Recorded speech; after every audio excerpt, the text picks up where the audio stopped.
Olá galera, vamos para a nossa segunda aula de aritmética que fala sobre divisibilidade.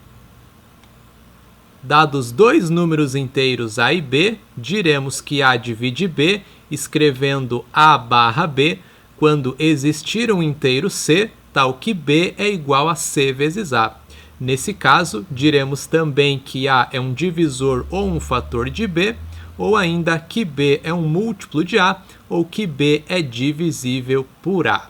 Então, a gente vai estudar nessa aula a divisão entre dois números inteiros, no caso onde essa divisão é exata, ou seja, deixa resto zero.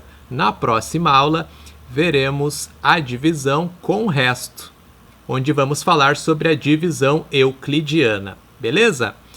Então, A divide B quando existe um número inteiro C, tal que o B é igual a C vezes A. E aí a gente pode dizer que A é um divisor de B, podemos dizer que B é um múltiplo de A, ou ainda que B é divisível por A.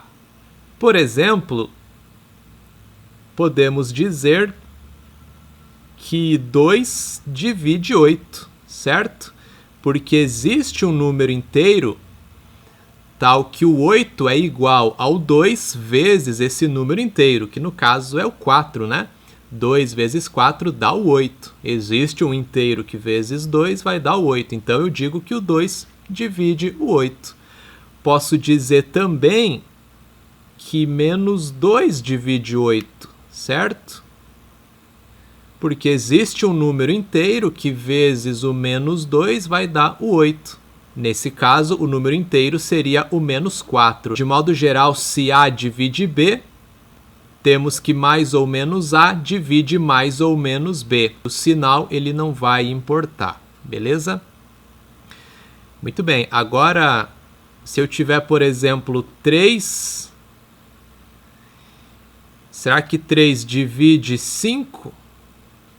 Nesse caso não, né? 3 não divide 5, não existe um número inteiro que vezes 3 vai resultar o 5. Para indicar que não divide, eu faço a barrinha cortada. Essa barrinha ela não é uma fração, tá? Não é 2 sobre 8, ela não indica uma operação, é só realmente um símbolo, indica então que A divide B, tá legal? Algumas consequências da definição. Sejam A, B e C números inteiros, temos que 1. Se A divide B, então B é igual a 0 ou módulo de A é menor ou igual a módulo de B. 2. Se A divide B e B divide C, então A divide C. E 3. Se C divide A e C divide B, então C divide AX mais BY para quaisquer x e y inteiros. Na primeira, se A divide B, uma dessas duas coisas vai acontecer. Ou o B é 0, ou, caso o B não seja 0, a gente tem que módulo de A é menor ou igual a módulo de B. Bom, se B é esse caso onde B é igual a 0, é óbvio, né? Porque se B for 0, com certeza A divide 0. Concorda comigo? Qualquer que seja o A divide 0.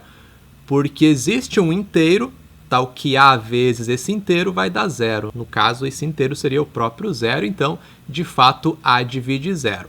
Agora, como que eu faço para mostrar que se B não for 0, a gente vai ter essa desigualdade ali? Bom, seguinte, se A divide B, então, pela definição que acabamos de ver, existe um número inteiro, tal que o B é igual a esse número inteiro vezes o A. Vou chamar esse inteiro de K, beleza? B é igual a K vezes A.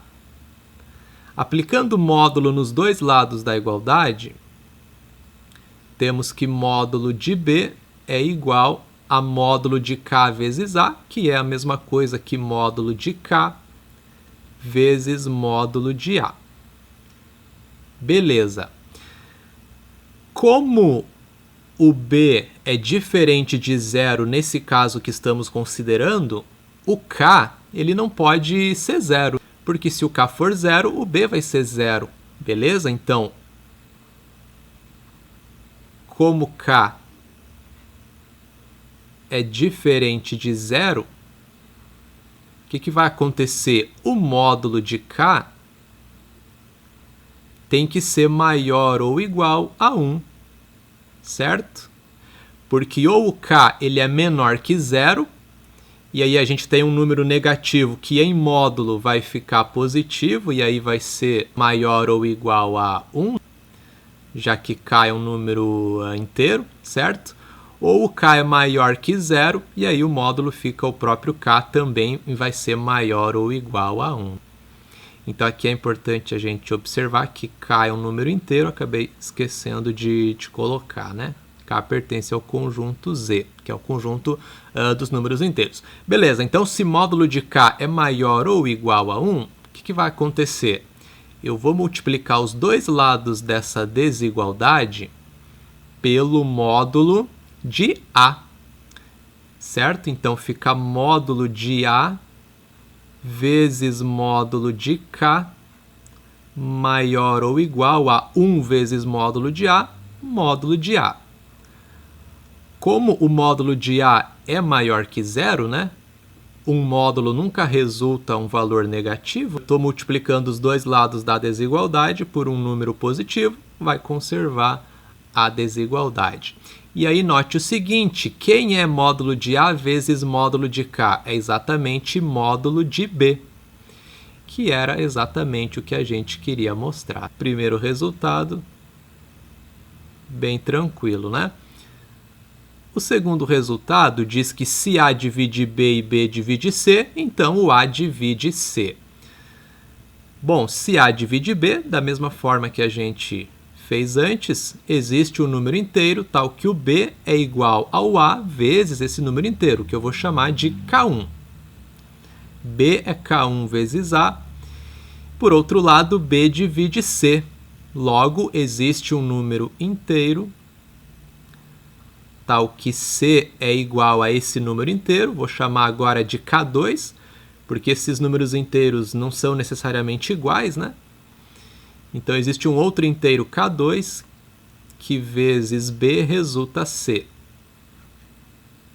onde K1 e K2 são números inteiros.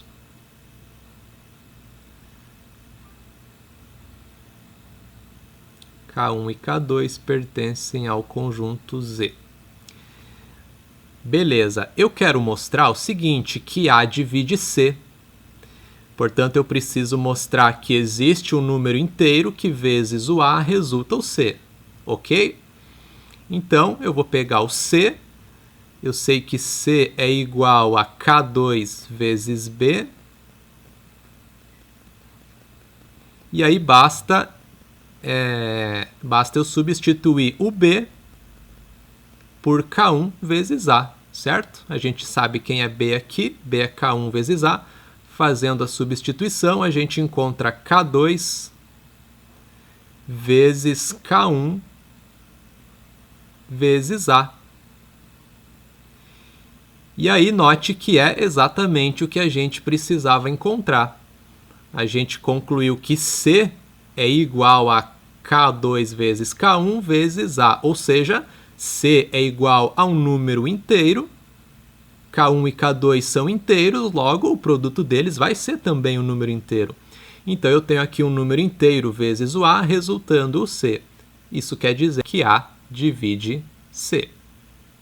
E o terceiro resultado, que é talvez o mais importante, o que a gente mais utiliza nos problemas, diz que se C divide A e C divide B, então C divide AX mais BY para quaisquer X e Y inteiros. Ou seja, se C divide A e C divide B, C divide qualquer combinação linear de A e B. Vai dividir A vezes qualquer número inteiro, mais B vezes qualquer número inteiro. Vamos demonstrar então esse resultado também.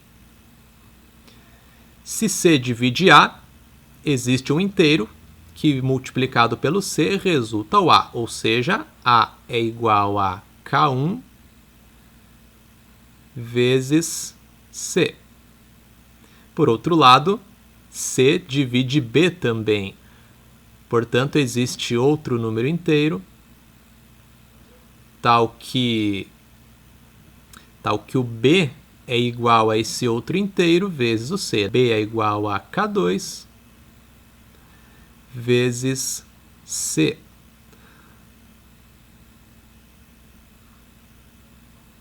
Com K1 e K2 números inteiros, né? K1 e K2 pertencem ao conjunto Z. Ok. Agora, note o seguinte, a gente quer mostrar que C divide AX mais BY. Portanto, a gente tem que mostrar que existe um número inteiro que vezes o C vai resultar o AX mais BY. Então, eu preciso determinar aqui quem é o AX mais BY para mostrar que ele vai ser um inteiro vezes o C. Beleza. Quem é AX mais BY? Olha só, o A é K1 vezes C.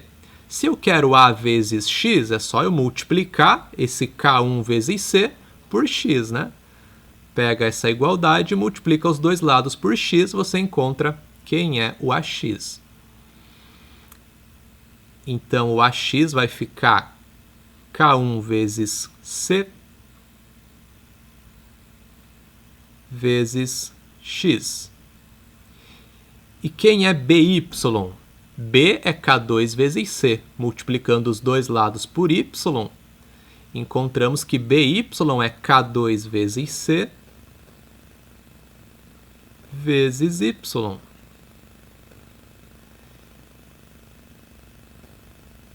Com X e Y inteiros, né? Ok, para concluir a demonstração, basta observar o seguinte, o C é fator comum aos dois termos da soma. Portanto, eu consigo fatorar isso colocando o C em evidência. A gente consegue escrever K1 K1x mais K2y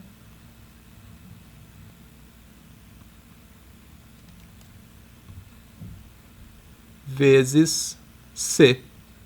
E aí era justamente o que precisávamos mostrar, né? Que o AX mais BY ele é igual a um número inteiro vezes o C. Isso quer dizer que C divide AX mais BY.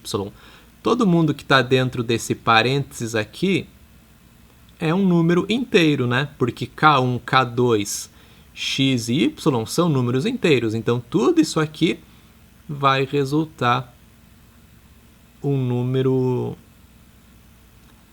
inteiro, né? Isso pertence a Z. Então, a gente tem um número inteiro vezes C, concluindo a nossa demonstração. Mais alguns resultados. Sejam A e B inteiros e N natural. Temos que 1. A menos B divide A na N menos B na N. 2. A mais B divide A na 2N menos B na 2N. E 3. A mais B divide A na 2N mais 1 mais B na 2N mais 1. Bom, vamos demonstrar o primeiro resultado. E aí, os outros dois fica para você como tarefa de casa, tá? Tentar demonstrar. O procedimento vai ser bem parecido, tá? Com o que a gente vai fazer no primeiro, beleza? A gente vai demonstrar esses resultados utilizando o princípio de indução, que foi o que estudamos na aula passada, certo? Muito bem, então a gente quer mostrar que A menos B divide A na N menos B na N, sendo A e B números inteiros e N natural. Bom, então a gente vai usar o princípio de indução para mostrar esse resultado. É uma aplicação bem legal da indução para mostrar que indução não serve só para trabalhar com igualdades e desigualdades. Então aqui é uma situação bem legal. O primeiro passo da prova por indução é mostrar que o resultado é válido para o primeiro número natural, que é n igual a 1. Para n igual a 1, o que vai acontecer? A elevado na 1 menos b elevado na 1 fica a menos b. E aí é óbvio que a menos b divide a menos b, certo? Qualquer número divide ele mesmo, porque existe um número inteiro que vezes a menos b vai dar o próprio a menos b, né? Esse inteiro seria 1, então a menos b divide a menos b. Ok, para n igual a 1 o resultado é válido. Aí nós temos como hipótese que a menos b de fato divide a na n menos b na n. E aí a gente quer mostrar que a menos b divide também a na n mais 1 menos b na n mais 1. A nossa tese, o que a gente quer mostrar sempre na prova por indução, é que o resultado ele é válido também para n mais 1. E aí a gente usa a hipótese para chegar na tese ali, certo? Como que a gente vai fazer essa demonstração? Bom, pela hipótese, sabemos que a menos b divide a na n menos b na n. E sabemos também que a menos b divide a menos b. Então, o que eu posso fazer? É o resultado que a gente viu anteriormente. Eu posso dizer que a menos b divide esse a na n menos b na n multiplicado por um número inteiro, mais o a menos b multiplicado por outro número inteiro, né? A gente conclui que a menos b divide a na n menos b na n vezes um número inteiro que eu ainda não sei qual é, vou chamar de k1, mais a menos b vezes outro número inteiro que eu também não sei qual é, vou chamar por enquanto de k2. E é aqui que está a grande sacada da demonstração. É você escolher k1 e k2 convenientes para que essa soma toda resulte o que a gente precisa, que é a na n mais 1 menos b na n mais 1, certo? Então, vamos pensar um pouquinho. Eu preciso que apareça a na n mais 1. Isso é a na n vezes a. A mesma coisa com o b na n mais 1. É b na n vezes b. Portanto, eu vou ter que fazer aparecer esse produto, a na n vezes a e b na n vezes b. Então, vamos analisar o k1. Se o k1 for a, observe que vai aparecer o a na n mais 1, né? Beleza. Eu poderia também colocar k1 igual a b. Dessa forma, apareceria o b na n mais 1. Conforme a que você escolher, tem que analisar depois o que precisa acontecer com o k2. Vamos escolher a para o k1, beleza? Aí a gente vê o que tem que acontecer com o k2 depois. A menos b divide, vai ficar a na n. Bom, eu já vou fazer a conta direto, tá? Já vou multiplicar ali o k1 pelos dois termos que estão dentro do parênteses. Então, se o k1 é a na n vezes a fica a na n mais 1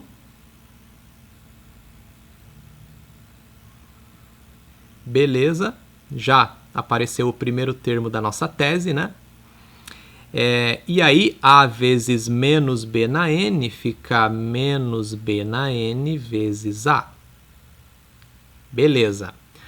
Agora temos A menos B vezes K2, e aí tem que aparecer o B na N mais 1.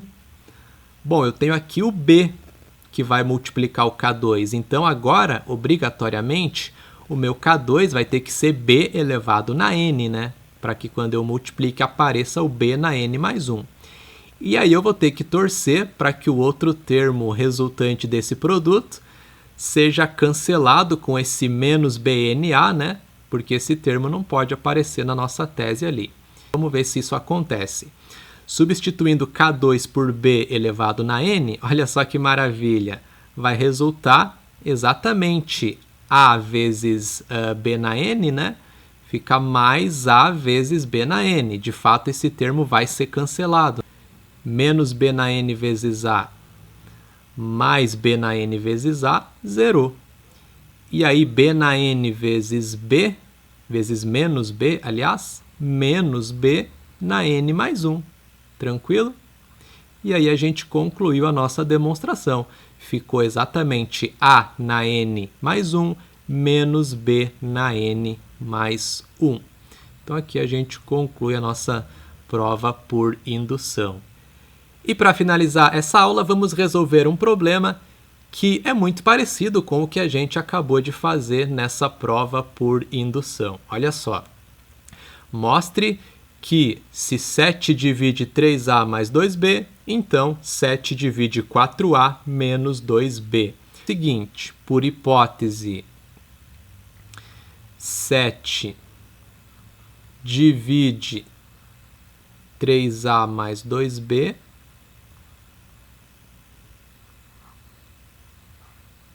e além disso, a gente sabe que 7 divide o próprio 7, certo? Qualquer número divide ele mesmo. E aí, se o 7 divide 7, eu posso dizer que 7 divide 7 vezes qualquer número inteiro, né? Porque vai ser um múltiplo de 7. Então, eu vou dizer que 7 divide 7A.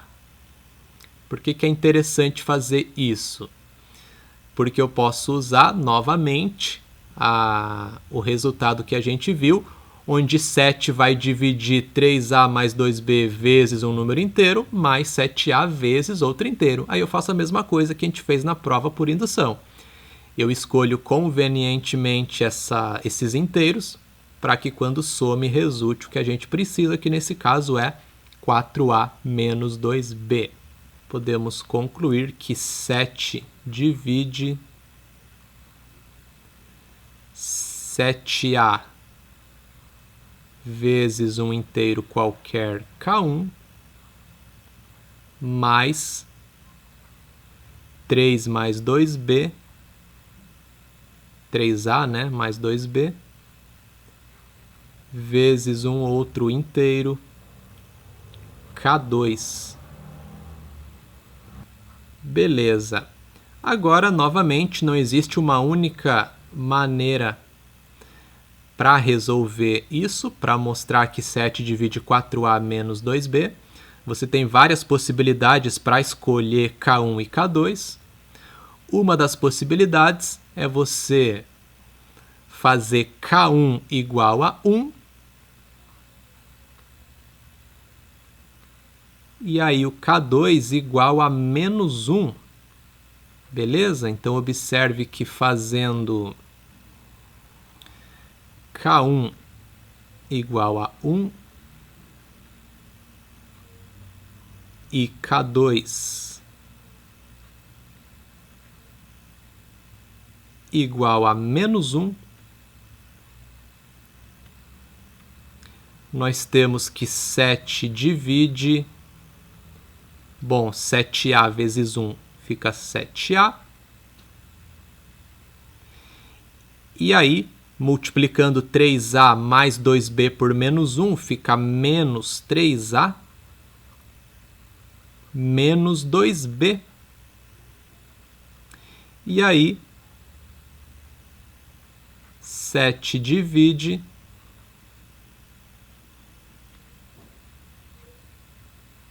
justamente 4A menos 2B, né? 7A menos 3A, 4A. 4A menos 2B. Não esqueça de curtir o vídeo e se inscrever no canal. Te espero na próxima aula. Até lá!